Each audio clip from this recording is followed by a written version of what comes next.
Today, on this third Sunday of Lent, the Church gives us the 10 Commandments to meditate on from our first reading.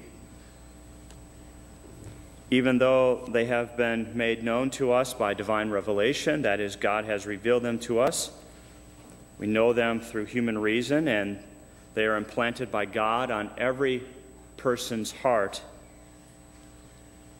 They have been rejected by many in contemporary society, especially by our political leaders.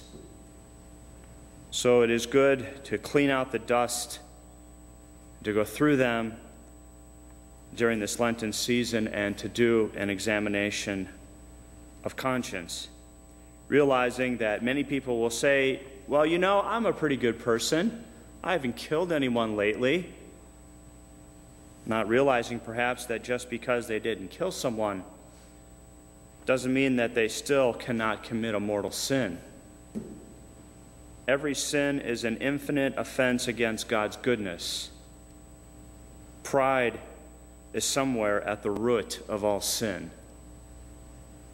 The following is not an exhaustive list, but based on the third part of the Catechism of the Catholic Church. So this is not Father Dominic's stuff. This is from the Catholic Church herself, and if we refuse to believe this, we refuse to believe what the Church teaches.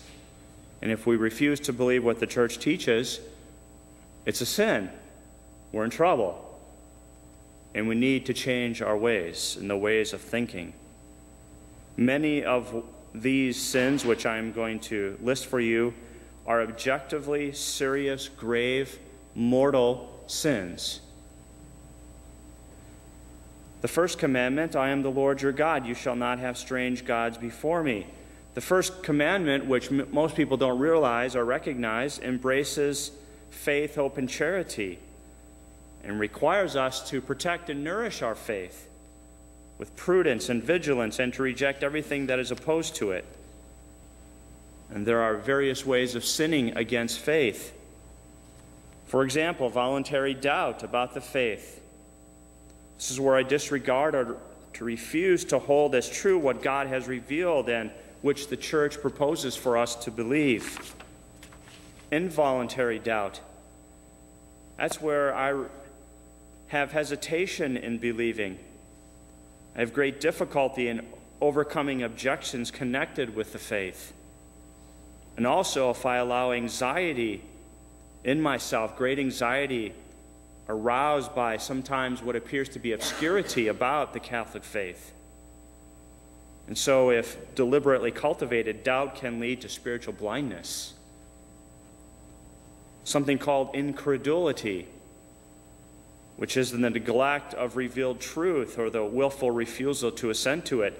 So I neglect what God has revealed to us or told to us through the Bible. Heresy is the obstinate post-baptismal denial or doubt of some truth which must be believed with divine and Catholic faith. So after I'm baptized, if I obstinately refuse to hold some truth, therefore if I deny it or doubt it obstinately, something which must be held because I am a Catholic, then I fall into the sin of heresy. Apostasy is the total renunciation of the Christian faith. That's where I say, you know, all this Jesus business, everything that the Church is and stands for, I refuse to believe it and embrace it. I completely throw out the Christian faith. Apostasy.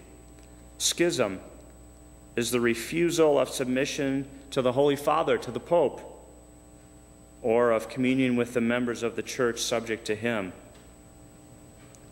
The first commandment is also concerned with sins against hope, namely despair, if I lose hope in God, or presumption on my own capacities or on God's mercy.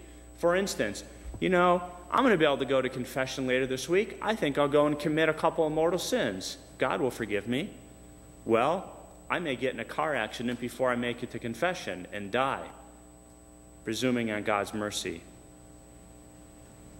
The first commandment also enjoins us to love God above everything and all creatures for him and because of him. So I can sin against God's love through indifference towards God. God, take it or leave it. Indifference. Ingratitude. You know what, God, you owe me this stuff. I'm really not even grateful for it. Lukewarmness. I just kind of go along in my life, just kind of not too concerned about my spiritual well-being, or even spiritual laziness. Who cares? Or, and people fall into this, is hatred of God. And of course, this comes from pride. The first commandment also forbids honoring gods other than the one Lord who has revealed himself to his people. So many people today fall into superstition, where I attribute an importance in some way magical. I attribute in some magical way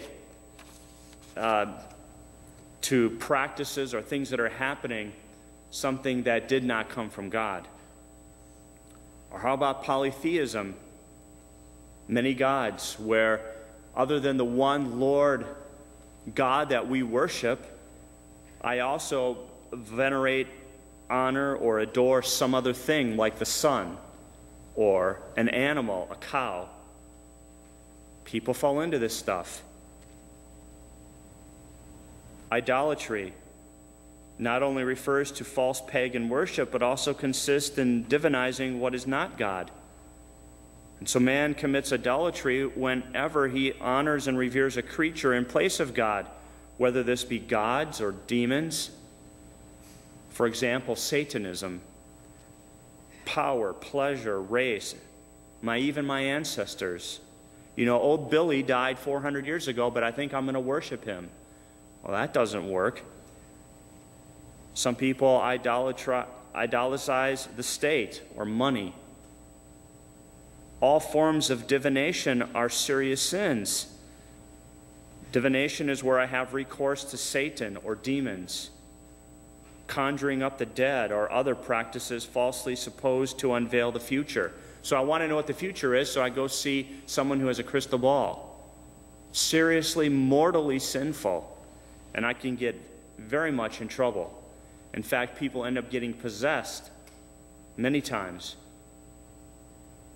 Consulting horoscopes, astrology. Most Catholics don't realize this. If I give any credence to horoscopes and astrology, it's a serious mortal sin, because I'm entrusting myself. I believe that the position of rocks and gas in outer space, 400 billion light years away, is somehow going to determine my destiny here on Earth. What a bunch of garbage. Palm reading, interpretation of omens and lots, the phenomena of clairvoyance, and recourse to mediums. All of it is serious mortal sin. All practices of magic or sorcery by which one attempts to tame occult powers so as to place them at one's service and have a supernatural power over others, even if this were for the sake of restoring their health. Some people will say, I'm going to go see, Madame Tallulah down the street to try to have her help my friend who's sick. Well, if we do that kind of stuff, we make our friend probably even sicker. And these practices are even more to be condemned when accompanied by the intention of harming someone, or when they have the recourse to the intervention of demons. And so today, the in thing is to become a witch, to be involved in Wicca, to try to use spells and charms and cast various forms of spells on people, sorcery, trying to bring people down. And that stuff is real. Playing with Ouija boards is real, and it can often lead to a window to the occult powers and to becoming possessed by the devil.